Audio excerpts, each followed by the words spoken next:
പ്രിയപ്പെട്ട പ്രേക്ഷകരെ, ഈ കഴിഞ്ഞ ദിവസങ്ങളിൽ നമ്മുടെ റിപ്പോർട്ടുകളൊക്കെ കണ്ടപ്പോൾ ശ്രീരാജ് പറയുന്നു, ലീവിന് വരുന്ന പട്ടാളക്കാർ പറയുന്നതെല്ലാം തള്ളല്ല, കുറേ സത്യങ്ങളുണ്ടെന്ന് ഇപ്പോൾ സമ്മതിക്കുമോ എന്ന് ചോദിക്കുന്നു. ശ്രീരാജ് പറഞ്ഞത് അക്ഷരാർത്ഥത്തിൽ ശരിയാണ്. അതിർത്തിയിലുള്ള ഈ പട്ടാളക്കാർക്ക് ഇതൊക്കെ നിത്യകാഴ്ചയാണ്. പക്ഷേ നമ്മളെപ്പോലുള്ള കേരളത്തിൽ ഇത്തരത്തിലുള്ള ഒരു സംഘർഷവും ആ രീതിയിൽ അനുഭവിക്കാതെ ജീവിക്കുന്ന നമ്മൾ ഇന്നേ വരെ ഒരു യുദ്ധവും കണ്ടിട്ടില്ല. നമ്മൾ ഇന്നേ വരെ ഒരു ഭീകരാക്രമണത്തിന് ഇരയാകേണ്ടി വന്നിട്ടുമില്ല. നമ്മളിൽ ഡ്രോണുകൾ വരുന്നതോ മിസൈലുകൾ പതിക്കുന്നതോ ഒന്നും നമ്മുടെ സ്വപ്നങ്ങളിൽ പോലും നമ്മൾ വന്നിട്ടില്ല. നമുക്ക് അത്തരത്തിലുള്ള പരിശീലനവും ലഭിച്ചിട്ടില്ല എന്നുള്ളതാണ് വാസ്തവം. ഒരു മോക്ക് ഡ്രില്ല് വന്നപ്പോൾ അതിനെ പരിഹസിച്ച് കൗതുകത്തോടു കൂടി നോക്കിയിരുന്നവരാണ് നമ്മൾ.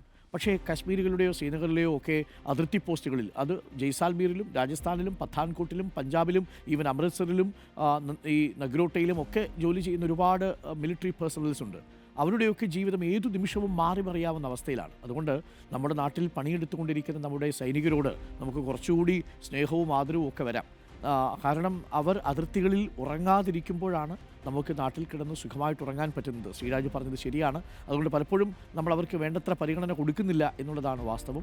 അത് അങ്ങനെ ആകാൻ പാടില്ല എന്നുള്ളതാണ്. ആ കുടുംബത്തോട് ചോദിക്കണം. ഈ സമാധാന വാർത്ത അറിയുമ്പോൾ ഏറ്റവും കൂടുതൽ സന്തോഷിക്കുന്നതും ആ കുടുംബാംഗങ്ങളായിരിക്കും, അല്ലേ? നിങ്ങളുടെയൊക്കെ വീടുകളിൽ നിന്ന് നിങ്ങളുടെയൊക്കെ ബന്ധുക്കളായിട്ടുള്ള ആളുകൾ, ഇപ്പോൾ എൻ്റെ ഒരു സുഹൃത്ത്, എൻ്റെ അടുത്തൊരു ബന്ധു ഈ സമയത്ത് ഡ്യൂട്ടിക്ക് വേണ്ടിയിട്ട് തിരിച്ചു വീണ്ടും കാശ്മീരിലേക്ക് പോകുന്നുണ്ട്. അപ്പോൾ അദ്ദേഹം ഇടയ്ക്ക് ഫോൺ വിളിച്ചു, ഞാൻ പോവാണ് ഡ്യൂട്ടിക്ക് എന്ന് പറഞ്ഞ്. അപ്പോൾ അതൊക്കെ മാറി. അതാണ് മിലിറ്ററി ട്രെയിനിങ് എന്ന് പറയുന്നത്. അതുവരെ തമാശയൊക്കെ പറഞ്ഞുകൊണ്ട് നിന്നിരുന്ന ആളുകൾ പെട്ടെന്ന് കോൾ വരുമ്പോൾ അലേർട്ടാവുന്നതൊക്കെ നമ്മൾ കണ്ടിട്ടുണ്ട്. അതൊക്കെ ഒരു ഭാഗത്ത് നമ്മുടെ രാജ്യത്തിന് ആവശ്യമാണ്.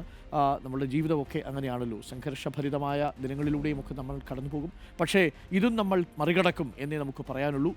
എല്ലാ സൈനികരും ആ അർത്ഥത്തിൽ ഹൃദയത്തിൽ നിന്നൊരു സല്യൂട്ട് ഈ നിമിഷം അർഹിക്കുന്നുണ്ട് എന്ന് നമുക്ക് പറയാതെ വയ്യ.